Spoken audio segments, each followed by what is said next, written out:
Mais je vous présente Madame Aori. Donc on est spécialisé en vêtements et objets traditionnels japonais. Donc on peut aller voir sur la table, il y a plein de belles choses venues du Japon. Donc vous avez tout l'univers des yokai. Vous avez les fameux chats Maneki Neko avec les darumas stylisés. Tout ce qui est un petit peu décor traditionnel.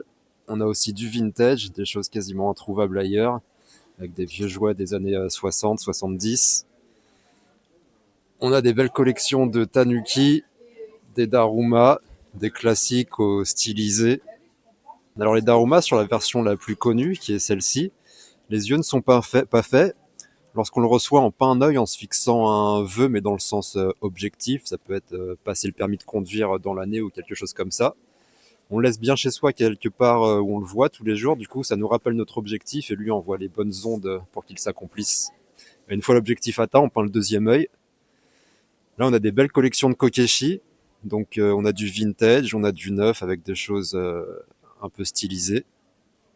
Mais les kokeshi, on appelle ça communément les poupées japonaises. Ça vient du nord du Japon où il y a beaucoup d'artisans du bois qui récupéraient des petites chutes ou des choses pour occuper les enfants. Et de fil en aiguille, bah, ça s'est codifié. C'est vraiment devenu un objet de la culture japonaise à part entière. Toutes les familles en ont chez elles.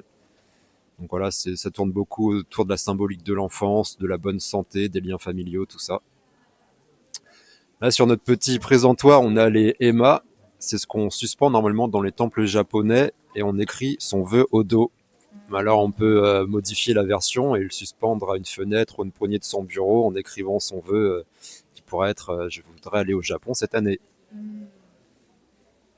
Donc là, c'est les fameuses vestes Aori qui sont à l'origine étaient pour les samouraïs pour se tenir chaud, puis les geishas l'ont adopté pour se protéger, protéger leur kimono des intempéries.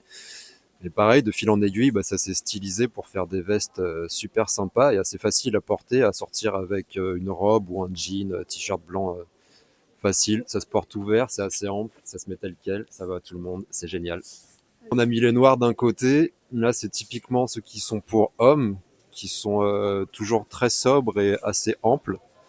Et là derrière, on a quelques kendogi qui sont en coton et qui sont très à la mode en ce moment. Les kendogi, c'est des vêtements d'arts martiaux à la base, mais c'est pareil, ça se marie bien avec un jean ou quoi que ce soit d'autre. Les kamon, ça c'est les kamon, ça ou les moon, ça dépend comment on appelle ça selon la région. Mais ça représente les emblèmes familiaux, généralement des grandes familles. Donc voilà, c'est des pièces qui sont faites sur mesure normalement. Donc c'est des belles pièces en soie, quasi intégralement en soie.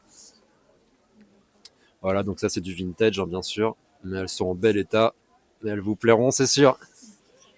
Les petites ceintures qui s'appellent obijime, ça fait partie des nombreux accessoires qui servent à porter le kimono. Et on peut les adapter pour faire des anses de sac ou faire des petits bracelets stylés. Chacun y trouvera son compte. Et retrouvez Madame Aori sur Vinted, sur Instagram et sur d'autres salons manga.